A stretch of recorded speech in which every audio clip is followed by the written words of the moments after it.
They say there's a code in the NFL, an unspoken rule every head coach understands and almost no one dares to break. You don't hype up the enemy. And if that enemy is a rookie quarterback, you definitely don't praise him out loud. You watch the tape. You prepare in silence. You don't feed confidence to a kid who's barely cracked the starting lineup. That's how it's always been, until this week. Because when Zac Taylor, head coach of the Cincinnati Bengals, stepped up to the mic, something strange happened. He didn't dodge the question. He didn't spit out pre-approved coach speak. He didn't even try to downplay it. Instead, he said something quietly devastating, something nobody expected and most people missed. And the second those words left his mouth, everything changed. Not just for one quarterback, not just for one team, but for the entire league. Because buried in that short, emotionless quote was something rare. A signal, not of respect, not of rivalry, but of re-evaluation. And once that line was crossed, there was no going back. In the world of NFL coaching, the game goes far beyond the field. It's played in press conferences, in film rooms, in the quiet war of messages sent and signals avoided. Every word matters. Every sentence is studied by opponents, analysts, agents, and front offices. That's why coaches speak in coded language. Praise is always measured. Compliments are rare. And when it comes to a rookie, especially one playing for a division rival, silence is usually the loudest statement of respect. But that silence cracked last week. It wasn't in prime time. It wasn't designed for headlines. It wasn't even a flashy moment. The question came during what should have been a throwaway part of a press conference. Someone asked Zac Taylor what he thought of the Browns' new quarterback, the rookie. Most expected a safe answer. He's doing a good job. Looks promising. We're preparing like we always do. But that's not what happened. No hesitation, no coach speak, no neutral deflection to the defense or the play calling. Instead, Taylor dropped the kind of sentence that doesn't just answer a question, it quietly redefines a player. He said the Browns' rookie didn't just look comfortable. He didn't just flash talent, he elevated the entire offense. That word elevate may not sound dangerous, but inside the echo chambers of NFL coaching circles, it's a loaded term. It doesn't just mean good. It means the system bends around him. It means this rookie isn't surviving. He's controlling, commanding, influencing the outcome in ways coaches don't expect from someone still learning what the locker code is. In NFL language, that word doesn't slip out by accident. And it wasn't the only thing Taylor gave away. He also admitted something even rarer, that he'd been watching this quarterback intentionally, not out of obligation, not for division prep, not because someone handed him a scouting packet. He was watching because he couldn't stop. That admission says more than most people realize, because praise from a coach can be packaged, polite, political, strategic. But when a coach voluntarily watches someone weeks before he becomes an opponent, that's not strategy, that's interest, even admiration. And for someone in Taylor's position, leading a team that's supposed to compete for the AFC North with a former #1 pick under center, that kind of interest signals something bigger. It signals that old assumptions are no longer safe. Because before now, nobody in the division was planning around a fifth-round rookie. Nobody expected to be adjusting their blitz packages or disguising coverages because of a kid who wasn't projected to see the field this season. Nobody. But then something changed. The film got louder. The stats got more consistent. The mistakes didn't show up. And suddenly, what was supposed to be a developmental quarterback became a variable other defenses couldn't afford to ignore. It's one thing for social media to hype a player. It's another for a scout to whisper potential. But when a rival head coach, one whose job literally depends on neutralizing your strengths, stands at a podium and praises that very threat without caution, people in the league pay attention. Because now it's not hype anymore. It's not sample size. It's not some early season mirage. It's a problem. And it's forcing teams across multiple levels to reconfigure the way they think. Not just about this one quarterback, but about something even more uncomfortable, the draft itself. Because this wasn't just any rookie. This was a player who the league had loud opinions about. Opinions that got him pushed out of round 1, then 2, then 3, all the way down to day 3, deep into the kind of territory where quarterbacks typically disappear. Every scout who passed on him had their version of the same reasoning. Let's wait. Let's make sure. Let someone else take the risk. And now, just a few games in, that cautious logic is starting to collapse. Zac Taylor's quote didn't just break the unspoken rules of coaching decorum, it broke the seal on what everyone else was thinking but hadn't said out loud. This kid isn't just playing well. He's making teams nervous. Because when a quarterback commands that kind of attention, even from the sidelines, even in a lost season, the league doesn't treat him like a rookie anymore. They treat him like a trend that needs to be stopped before it becomes a headline. And Taylor didn't stop at just praise. He admitted something beneath the surface, something you only say when you believe it deep down, that this quarterback wasn't just affecting schemes, he was affecting gravitas. The kind of influence you can't teach or coach or scheme into a game plan. That's what elevate means. And that's why this wasn't just a quote. It was the first sign that the NFL may have hesitated a little too long. Because when one coach opens the door, the others take notice. And as we'll soon see, Taylor wasn't the only one watching Sanders. He was just the first one brave enough to say it. For anyone outside of college football, Zac Taylor's quote might have sounded simple. One head coach respecting another team's quarterback. That happens all the time, right? But inside certain circles, the subtext wasn't just obvious, it was explosive. Because Taylor didn't just praise a division rival's rookie QB. He praised the wrong kind of quarterback. Let's rewind. Before Shadore Sanders showed up on Brown's film and disrupted the AFC North, he was wearing a completely different jersey, a different spotlight, and depending on who you ask, standing on the wrong side of football history. He was the face of Colorado. And to anyone raised on Nebraska football, that means something deeper than rivalry. It means lines drawn decades ago, lines you're not supposed to cross, ever. Zac Taylor isn't just an NFL coach, he's a Nebraska guy. A quarterback shaped by the Huskers, raised by their systems, molded by that red and white DNA. And embedded deep in that background is an instinct all Cornhuskers carry automatically.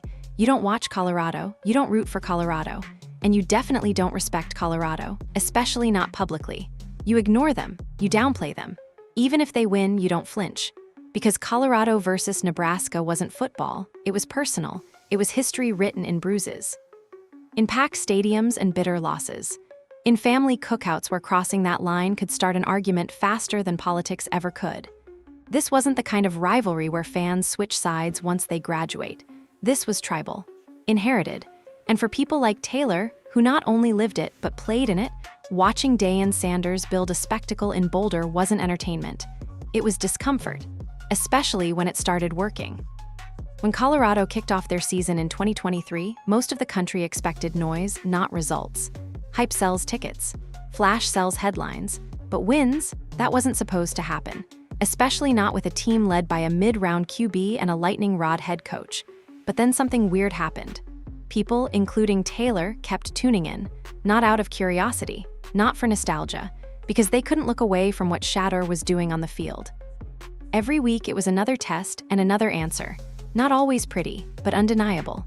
Sanders looked calm when chaos broke loose, composed when protection collapsed, and lethal when the game mattered most. On teams that rarely had the same talent across the board, he delivered more with less. And that's what started to bother people.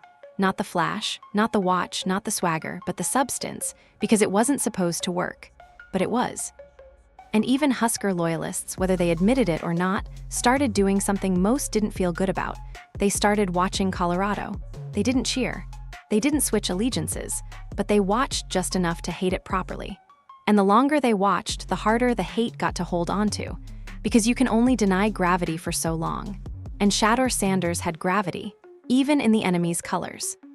So when Zac Taylor casually admitted he had been following Colorado games, not for scouting purposes, not because of matchups, but because he couldn't help himself, that wasn't harmless. That was blasphemy. To lifelong Nebraska fans, saying you intentionally watched Colorado football just to see what one guy was doing, that's not respect. That's betrayal. Even now, years after that conference split, that rivalry still crackles under the surface. The games may be fewer, but the feelings, still sharp. Yet one player, not a team, not a dynasty, one player managed to get people on the other side to stop pretending they weren't watching. That's the line Shadore crossed silently. And that's the truth Taylor couldn't hide any longer, even if he wanted to. Because that praise, that quote, that confession, it wasn't really about Cleveland. It wasn't even just about Sanders. It was a moment when the past couldn't outrun the present. A Nebraska man admitted a Buffalo had his attention. And worse, his respect. And when respect crosses college lines that deep, the NFL pays attention. Because suddenly this wasn't just a question of is Shadore legit? It became, how many other coaches are watching and not saying it out loud? How many GMs let bias beat tape? How many evaluators let narratives weigh more than performance? And how many of them are now sitting in dark rooms, rewatching every snap, trying to figure out how they missed it? Taylor's honesty cracked a seal that had kept this conversation quiet. Now it's out there, in public, on record, and no one can claim ignorance anymore. Because if a quarterback can disarm 30 years of resentment with a single season, then forget college grudges, the NFL was never going to contain him. On the surface, it played out like hundreds of draft stories before it. A quarterback with a polarizing brand, a skill set people couldn't quite categorize. A year of tape that sparked more arguments than certainty.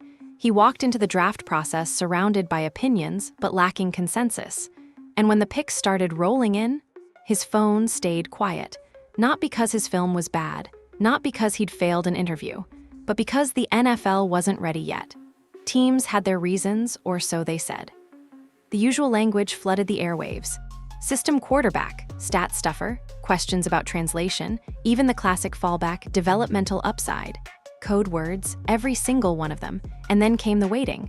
1 round passed, then 2, then 3, still no call. It didn't make sense, at least, not to anyone who actually watched the games. This wasn't a raw athlete in need of polish. This wasn't a one-game wonder flashing in a soft schedule. Sanders read coverages, managed the pocket, delivered under pressure, and owned the huddle, all while carrying a program under a microscope, playing with a target on his back every single week. He showed poise. He showed command. He never panicked. And yet somehow he was still falling. Round 4 came and went. Then 5. And that's when even his critics went quiet, not because they were proven right, but because they couldn't explain what was happening either. People watching at home could feel it. Something was off. Not a shocking camera cut or a shouting analyst, just this strange silence, a slow realization that the league had made up its mind ahead of time. And now, no one wanted to be the first one to change it. Because that's how the NFL works sometimes. It doesn't reject talent, it just hesitates. And hesitation is what turned a first-round skill set into a day 3 afterthought. But here's the worst part. It wasn't an evaluation failure. Not really. Because when you look at the reports, the private notes, the film rooms, the final grades, a pattern emerges. Scouts had the arm talent circled. They saw the processing speed. They wrote down phrases like comfortable in chaos, natural leader, and built in clutch gene. So what was missing? Trust, not in Shadore, but in themselves. Front offices still carry a quiet fear, a fear of being wrong too early. A fear of reaching on a player who doesn't fit the mold and having to explain why you saw something others didn't. And when that fear sneaks in, let's just wait becomes the safest mistake you can make. No one wants to be first. Everyone wants to be right. But almost no one is willing to be bold. And that's what made Shadore's slide not just frustrating, it was revealing. Because if a quarterback can lead a nationally irrelevant team into the spotlight, if he can outperform 5-star recruits with less talent around him, if he can deliver and adjust and lead without the benefit of an NFL-ready environment, what more was the league waiting to see? Apparently, more than tape could ever show. Because draft rooms aren't run on film alone. They're powered by familiarity, safe bets, measurable ceilings, buzzwords like prototype and upside. And Shedeur didn't check those boxes, at least not the ones that come printed on laminated scouting cards passed around in war rooms. He wasn't your classic build. He didn't come from a traditional coaching tree. And every time someone brought up his name, his last name made the spotlight hotter. You could feel it in the way analysts talked about him. Hesitant, careful, focused more on the brand than the ball, focused on everything but the one thing that mattered. He could play. Consistently. Calmly. Confidently, not just in rhythm, in control, not just a quarterback, a stabilizer, and the draft wiped all of that away. When his name came off the board, it wasn't with fireworks. It wasn't a moment of redemption. It was almost awkward, 5th round, a round assigned to long shots, insurance policies, camp arms. That's what the league told you they thought of Shadore Sanders officially, not a future starter, not a franchise centerpiece. Just a developmental bet that might stick if everything went right. But here's the catch. When you label someone like that, you don't just damage their rep, you shape their opportunity. 5th rounders don't get reps. They don't get time. One bad practice and they disappear behind the clipboard. But what happens when the clipboard comes off and what's underneath it looks like a starter? What happens when a project picks apart your defense? What happens when the kid you thought needed a year to marinate is suddenly directing traffic in the huddle like he's been doing it for 5 seasons? That's when regret sets in. Quiet, cold, Sitting in the film room at 2 a.m. while you rewind a throw you used to think only 2 QBs in the league could make, but this rookie just made it look routine. That's the zone Shadore entered right off of draft weekend. Not with a mic, not with tweets, but with tape. He didn't need to defend his name. His footage did it for him, and just a few weeks into the season, teams were no longer questioning if he was ready. They were questioning why they didn't see it sooner. There's a moment every overlooked player waits for. It doesn't come with music. It rarely comes with announcements. And more often than not, it arrives wrapped in pressure, disguised as chaos. For most late-round quarterbacks, the dream of starting is quiet. It lives in clipboard work, in scout reps on Wednesday afternoons, in internships disguised as depth chart placement. You get buried, you wait your turn, you hope the system opens a crack. But for Shadore Sanders, the crack blew open. Late in the season, unexpected, no build-up, no hype, just a moment. The starter was down, the team needed a body, the offense needed direction, and they needed it now. That's how it always starts for day 3 guys, not with opportunity, with expectation that you'll just keep the engine running, avoid disaster, throw the checkdowns. Stay out of the way until the real quarterback gets healthy. But that wasn't what happened. From the very first snap, it looked different. Like the moment hadn't surprised him at all. Like he'd seen it coming the whole time. No jittery feet, no rushed progressions, no frantic pocket movement. The game didn't speed up on him, it bent to his tempo. The throws came out clean. The reads came fast. The pressure came blazing, and somehow none of it broke the flow. You could see it in how he moved. How he reset when routes clashed. How he adjusted protections before they collapsed. Production didn't come from busted plays turning into miracles. It came from control. Quiet, almost surgical control. And then reality started sinking in, not just for fans, but for coaches. This wasn't a rookie finding rhythm. This wasn't a temporary bandage. This was stability. This was structure. And in 6 games, he did what most rookies don't manage in 2 seasons. He forced the league to break routine. Defensive coordinators started changing game plans. Coverages got tighter. Blitzes became hesitant. Teams started sending advanced scouts not to chart the system, but to figure him out. That early tape turned into full staff meetings, not because he was a highlight machine, because he was an offensive constant, unshaken in pressure, unbothered by speed, uninterested in chaos. Within weeks, play callers trusted him more. The offense opened up. Intermediate routes turned into digs and corners. Early progressions expanded. He wasn't throwing where defenders expected, he was throwing where they just vacated. Against pressure looks, he didn't check out, he adjusted into answers. And that's when people around the league started getting quiet. He wasn't supposed to be here yet. Not this early, not this clean. Draft projections don't account for this kind of readiness. Not from a 5th rounder, not this fast. The excuses. They started vanishing, one by one. And as the wins stacked, so did the doubt, not about Shadore, but about the process that put him here in the first place. Because talent that late doesn't just mean a miss.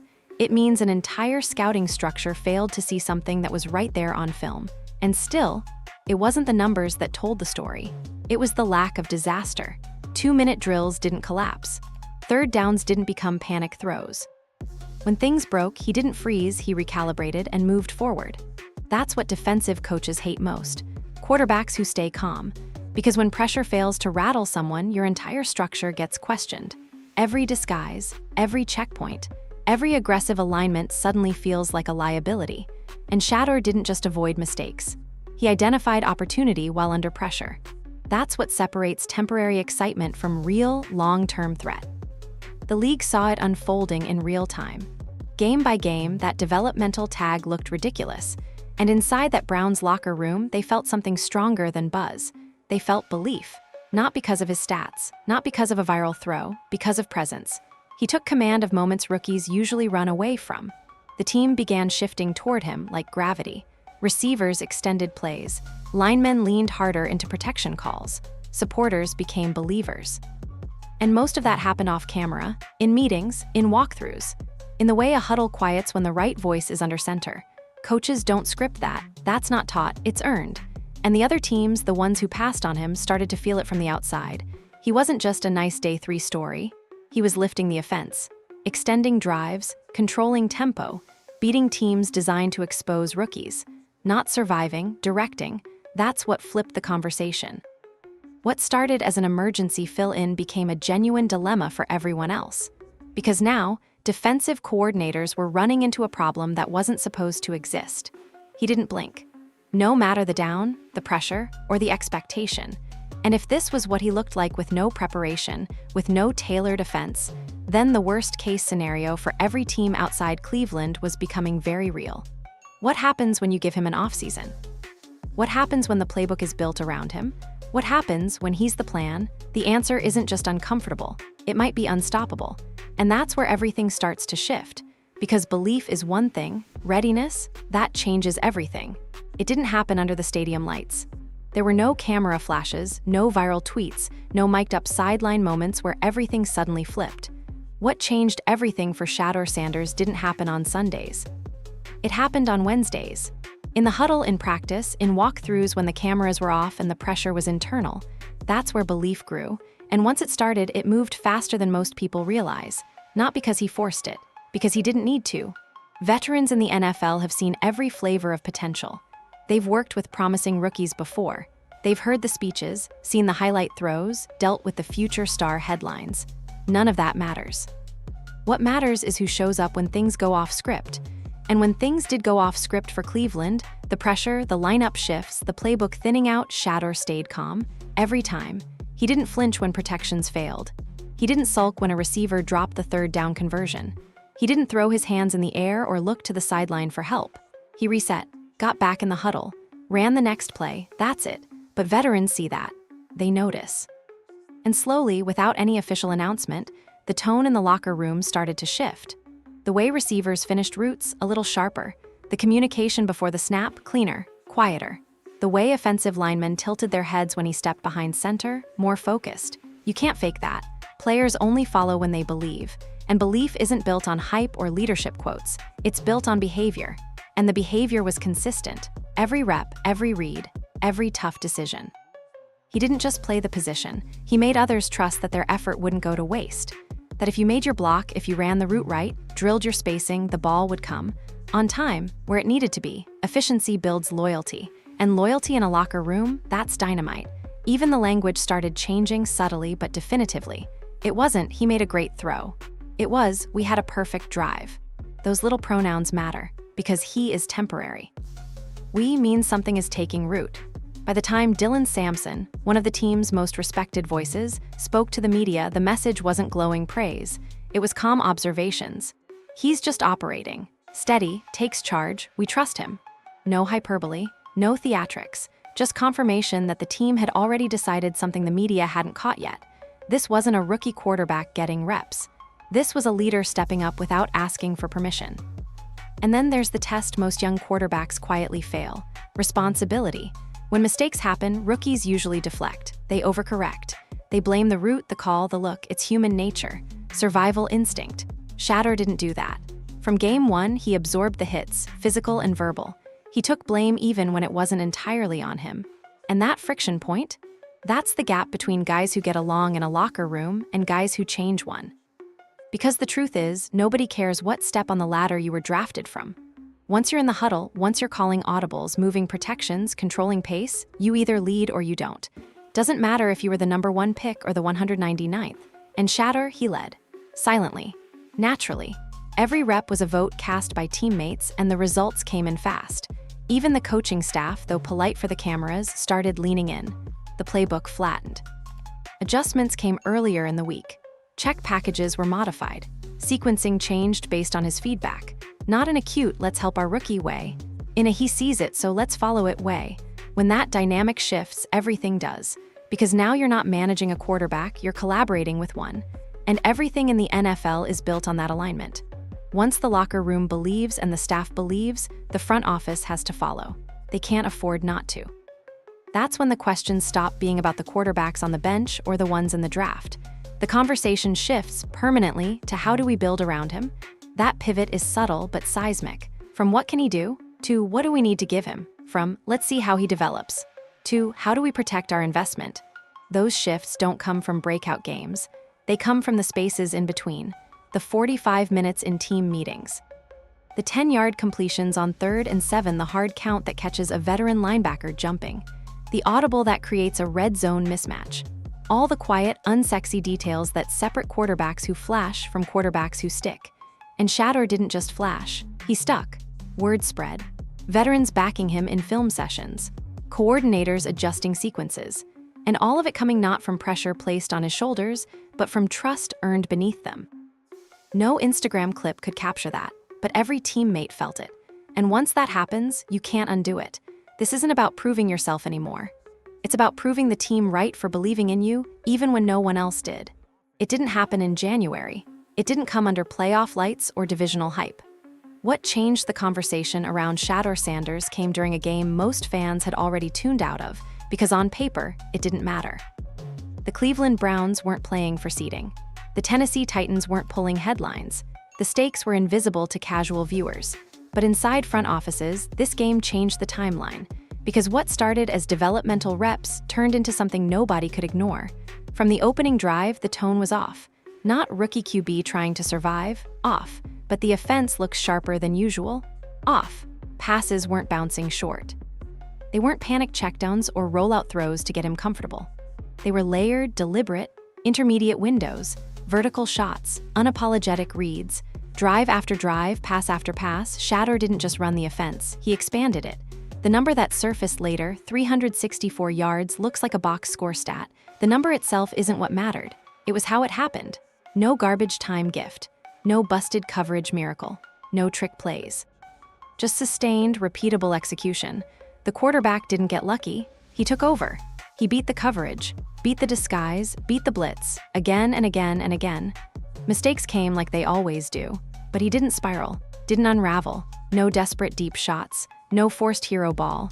He reset, stabilized, and kept moving the offense. That's what caught people off guard, because a lot of rookies can flash once. Some guys even make a SportsCenter throw or an off-platform highlight and get a week of noise. But this wasn't flash. It wasn't chaos. It was structure. And structure coming from a day 3 quarterback, that breaks systems. Because now you're not just evaluating talent, you're reevaluating how badly you missed. And worse, you're wondering if someone else caught it before you did. Suddenly, scouts who thought they could wash their hands clean were back in the film room. Quiet. Rewatching September queued-ups they'd already filed away. Because there was nothing on paper that suggested Sanders would go toe-to-toe with a Mike Vrabel defense and reshuffle Cleveland's offseason plans in 4 quarters. But it happened. The disguise didn't fool him. The pressure didn't faze him. The red zone exited didn't stall out. There was rhythm, control, not rookie chaos, but veteran tempo. One throw at a time, he stopped being the guy filling in and started becoming the guy they might actually be building around. And that's when front office discomfort kicked in. Because that word, building, wasn't on the spreadsheet. He wasn't written into future models. Draft boards were full of next year's QB class scenarios. Free agent plans were already spinning. This wasn't supposed to be happening in late December. But how do you walk back what the tape just told you? Every deep out against tight coverage. Every blitz read picked up early. Every audibling into a better protection package. No panic, no flinch. Nothing about the moment looked too big, and everything about his decision-making looked permanent. That's when Cleveland's brass started rethinking the timeline. Because weeks earlier, this performance would have been written off as a nice finish. A feel-good surprise in a throwaway season. But 364 yards, perfect tempo, and full field command didn't look like feel-good. They looked like foundational pieces. And if you're a GM, that word changes everything. Because foundational means you don't need to keep looking. It means you stop searching and start planning. It means the most unstable position on the field suddenly doesn't feel unstable anymore. That feeling, it's dangerous for opposing teams. Because once a team like Cleveland stops asking who's next and starts asking how do we support what we've got, the chessboard shifts. It's no longer about transition. It's about infrastructure. What linemen do you need to protect him? What weapons can you add to make him more dangerous? What coordinator keeps him comfortable? What system lets him fully open up? Those aren't rookie year questions. Those are franchise quarterback conversations. And once those start happening, no matter how much the media tries to slow it down, the machine starts moving. That Titans game didn't just raise eyebrows. It started calendars shifting, draft picks reclassified, free agent pursuits reevaluated. Because if your quarterback is actually in the building already, then you've already sidestepped the most expensive problem in football. Quarterback clarity puts teams on a different path. Faster, cleaner, competitive. And that's why this one meaningless game, sitting quietly in the late season schedule, changed everything. Not because of what it meant on the scoreboard, but because of what it meant for everyone watching behind it. The film doesn't lie. And the quarterbacks who force you to watch every snap twice, those aren't fill-ins anymore. Those become blueprints. The last game of the season didn't matter. At least that's what the schedule said.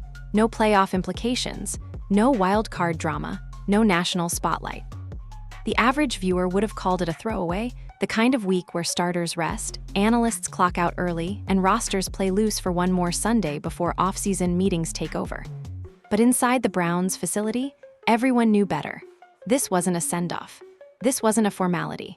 This was confirmation. The front office may not have admitted it out loud, but the question had already surfaced weeks earlier, could this really be the guy?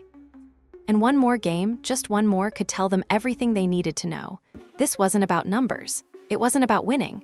The stakes were internal, measured in command, not yards, in pressure handling, not passer rating, because by now the expectations had shifted. Shedeur wasn't walking in ranked at the bottom of the depth chart anymore. His name wasn't being dragged alongside waiver wire speculation. Nobody was evaluating him as some fifth-round bonus. They were watching him like a potential investment. And in this league, potential carries a price. Every snap, every drive was scanning for answers. Not just about talent, but about profile. Was this someone defenses would scheme against, year after year? Would his consistency survive once the surprise wore off? Could he handle being the guy now that everyone expected him to act like it? And across the field that week, Joe Burrow. One of the NFL's few quarterbacks who no longer has to prove anything to anyone. There was no way to ignore it. This was a mirror. Not one Shadore had asked for, but one that naturally formed. Because when you share the field with Burrow, the comparison isn't suggested, it's automatic. How does he handle third and long? How does he bounce back from pressure? How does the offense feel when he's in rhythm? And more specifically, does the game look too big, or does he make it feel small? Even in a meaningless game, those questions hover like smoke, and every scout watching that game, every personnel department locked into that film, they weren't looking for perfection. They were looking for presence, because everyone can play when nothing's on the line. But what happens when it's reputation, not record, being measured? What happens when it's not about winning, it's about belonging? The answer came fast. No stage fright. No fade. No shrinking from reads now that Burrow was on the other sideline. The weight of expectation landed, and it didn't bend him. It sharpened him. From tempo to adjustments, audibles to cadence, Sanders didn't just show up, he looked like he'd been here for a while. And more importantly, he looked like he was ready to stay. Because it's not just about can you play the position, it's can you carry the team while you do it. And on that day, he did. No, he didn't throw for 400 yards. No, he didn't silence every doubter with a headline performance. But what he did do was quietly confirm the hardest thing for any quarterback to earn in this league, continuity. He delivered it. And that shook more rooms than any single stat line could. Because if a rookie can come into a division game against a playoff-level defense matched up with an elite quarterback and make nothing feel out of place, then you're not asking, what if anymore? You're asking, what next? And for Cleveland, that changed the offseason before it even began. Scouts stopped scouting a replacement. Analysts stopped guessing trade rumors. The conversation tilted, and once it tilts at quarterback, it tilts the entire franchise. Because in this league, when a team finally believes it has a quarterback, everything else accelerates. The rebuild becomes a reload. Wish lists become blueprints. Draft depth charts become protection strategies, not desperation plans. And that's the thing most people didn't understand heading into that final game. Cleveland didn't need a win. They didn't need fireworks. They didn't even need a highlight. They just needed proof. Proof that the pattern wasn't a phase. Proof that 6 games weren't an illusion built on soft defenses and lucky bounces. Proof that the locker room wasn't rallying around a placeholder, but a cornerstone. And that final performance delivered it. Not loudly, not theatrically, but with the kind of steady resolution that speaks just as loud as a breakout stat line. He walked into that game as a prospect. He walked out of it as a possibility no one could ignore anymore. And the teams that spent last draft passing on that possibility, they're now spending all off-season trying to find their version of it. The NFL loves to say it corrects itself. That given enough time, the right players rise, the wrong ones fade, and the league will always find a way to restore order. That's the comforting idea. The league adjusts, the cream rises, the misses get sorted out, eventually, but that's not always how it works. Sometimes it takes longer than it should. Sometimes the system doesn't correct, it just hesitates. And in the space between what it sees and what it's willing to trust, the truth gets lost, buried under buzzwords, measurements, and red flags that depended more on comfort than clarity. That's what happened with Shadore Sanders. This wasn't a case of being completely overlooked. Everyone saw him. Everyone had the tape. Everyone knew exactly who he was. The question wasn't visibility, it was validity. Would teams believe what they were seeing, or would they wait until someone else confirmed it first? Most waited. And now the recalibration has already started, because the league's worst fear isn't getting it wrong in the first round. It's getting it wrong in the fifth. A first-round bust? That's excused. Everyone gets one. But a fifth-rounder who suddenly looks like a franchise quarterback? That's unforgivable, because it was preventable, because somebody had the opportunity and passed. That's what makes this story even more dangerous than it looks on paper. It wasn't driven by hype. It wasn't carried by flash. It was built on command, control, and consistency, the three hardest things to fake at this level. From the moment he entered the huddle, Shedeur didn't act like someone proving he belonged. He acted like someone who already knew it and was just waiting for the room to catch up. Now, they're scrambling. Every personnel department that wrote him off because he was non-traditional or media-heavy or system-dependent is now planting the same question in internal meetings: if we're building all our models off projection. And projection missed this badly. What else are we missing? That ripple runs deep. It doesn't just shift how quarterbacks are scouted. It challenges how risk is measured, how mold breaking is punished. Because when a player defies expectation this early and this confidently, the system doesn't look like it made a small mistake. It looks like it was too afraid to trust its own evidence. And in a sport where hesitation gets punished quickly, fear disguised as caution is one of the deadliest decisions a front office can make. They didn't miss because Shadore was invisible. They missed because he wasn't what they were comfortable recognizing as obvious. That's not new. The league has seen this movie before. Quarterbacks clocked as too flashy. Systems labeled too gimmicky. Composure downgraded because of personality, not performance. Over and over, the NFL has mistaken confidence for arrogance and paid for it later. But few stories move this fast. From fifth-round footnote to blueprint threat in 6 games, that doesn't just mess with evaluations. It messes with narratives. Because now, every team that passed has to face what the Browns know quietly, what their locker room felt early, and what rival coaches were brave enough to admit before it was common consensus. They didn't just draft a wild card. They might have drafted the answer. And everyone who looked away, they didn't lack information. They lacked conviction. Maybe the league did miss. Maybe it just hesitated. But in a business that moves this fast, where development windows close and opportunities evaporate by the month, hesitation and failure usually end up meaning the same thing. And now, the question isn't whether Shadore Sanders belongs. It's how far he's going to go while everyone else is still catching up. Because the most dangerous quarterbacks in the NFL aren't the ones picked first. They're the ones everyone saw and still didn't trust.